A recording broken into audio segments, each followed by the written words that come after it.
Kearns, and I am talking a bit about listening, communicating, and connecting effectively.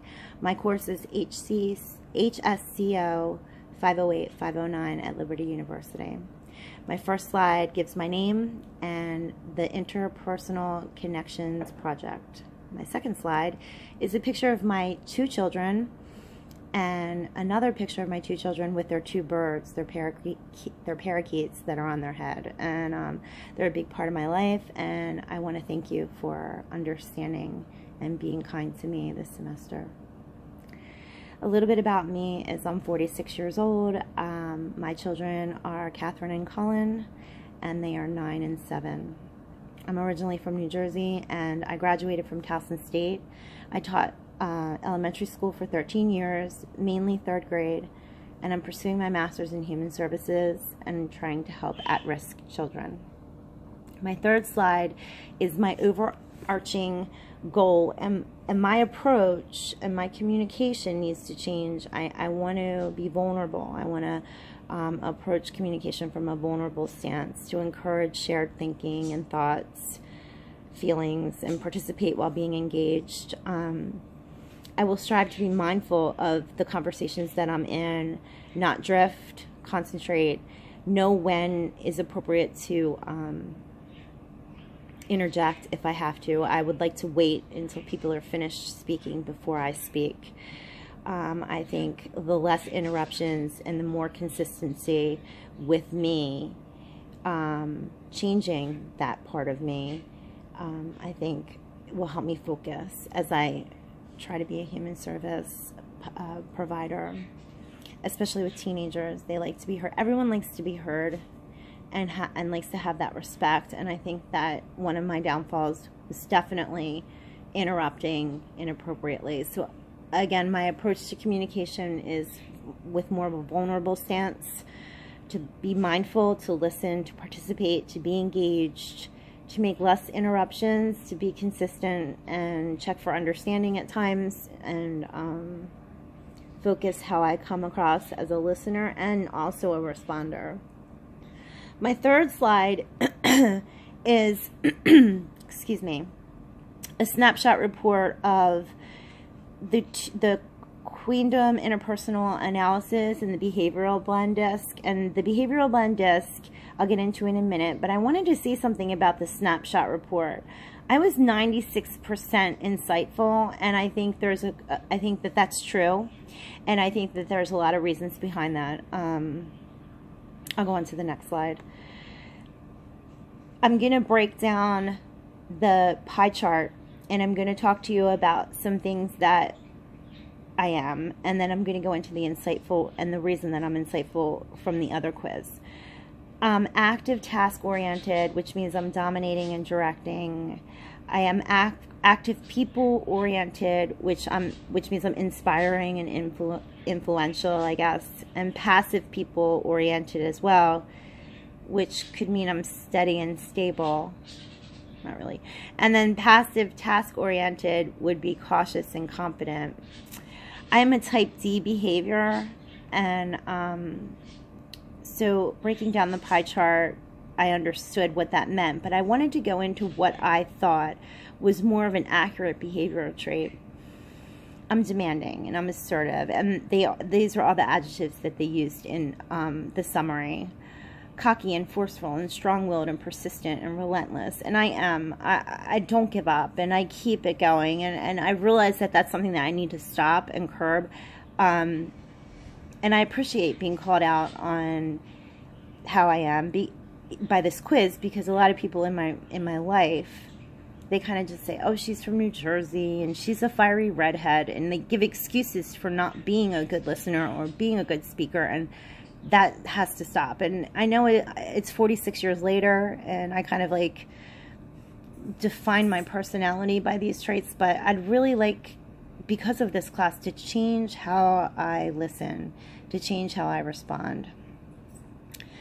Some of the good things were I'm cordial and I'm popular and I'm promoting and encouraging, and I believe that I'm encouraging because I taught third grade for like 13 years, and those kids, we really had a good rapport, and I encouraged them a lot, and I think that that's a strong trait, and I'm happy about that. I think the Queendom assessment, with me being insightful, stems from a childhood that I'm an adult child of an alcoholic, and I always had to be really mindful of how my mom was going to be when I entered the room. Is she going to be violent or abusive, or is she going to be kind? So that insightfulness kind of stuck with me throughout the years and can help me in my career. The next slide, I'm going to go back to the accurate behavioral traits that we talked about, the red-headed, persistent, relentless, direct, to the point, outspoken. You can't really blame red hair or being Irish or being from New Jersey. You have to take a personality trait and own it, and I own that. Sometimes I can be forceful in conversations, and I interrupt a lot, and something that I learned from this class is to stop doing that. So I asked a couple of my friends to really help me if they heard me interrupt, to stop me and say, you're doing it again, because they have said that I've done it a lot. I'm going to combine the behavioral traits of the forcefulness and the opinionated person that I have been with something called the flat-brained tango. I think that when I hear something that I don't like or I disagree with, my emotions take over. I've been practicing really, really hard to not open my mouth, not to interrupt, and not to speak over people or have an assumption in my head when they talk. And I learned that from this class. So I can control my tongue. I've been really trying hard. But my emotions sometimes show in my face, or I get red, and sometimes even if it's a confrontation that I'm very uncomfortable with, I might even get shaky. So I need to be mindful of breathing and responding to people in a way when I'm upset with what they say, not only with words that are calming, but also with my demeanor, my physical, my face, everything about me needs to be calm, and I need to practice this. Peterson made me laugh because there was one quote that he said, in the middle of the last century, a psychiatrist said that a sudden increase of emotion, energy, or anxiety has more than little in common with a blow to the head. And I thought, when we were talking about that with Peterson, he said a lot about not being able to see correctly, not being able to talk correctly, not being able to hear correctly, just being in a fog. And I can connect with that, and I need to work on that. And I've learned in this class to bite my tongue, to stop, to not interrupt. And I also need to learn the physical part of that, and that is to chill, to see clearly, to hear clearly, to not get overwhelmed. I have a couple minutes to go, so I'm going to try to wind this up. The next slide is about my resources and plans, and a plan to improve. And I think involving friends, like I mentioned, is going to really help me monitor my emotional responses and my interruptions. Being mindful in every conversation that I have, correcting behavior before escalation, and being cognizant of physical symptoms. When I feel myself getting red, to deep breathe, to understand that it's a conversation that can be de-escalated if I try. Thoughts on research. I have 1 minute left. I want to say that the assessments and the new learning I reflected upon, and I learned so much in this course.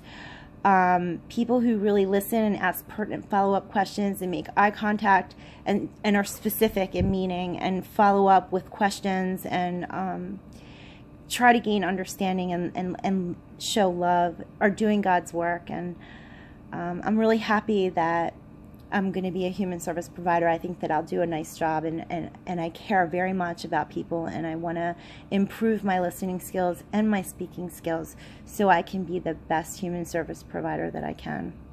I only have a couple minutes, but I want to thank you so much for everything you've done for me this semester. I couldn't have done it without you, and I'm so very happy that you are my teacher. I'm going to connect the slides, and they all coincide with what I said, but again, thank you. so much for helping me. It's been really hard, and you've made it easy, and I thank God. So thank you.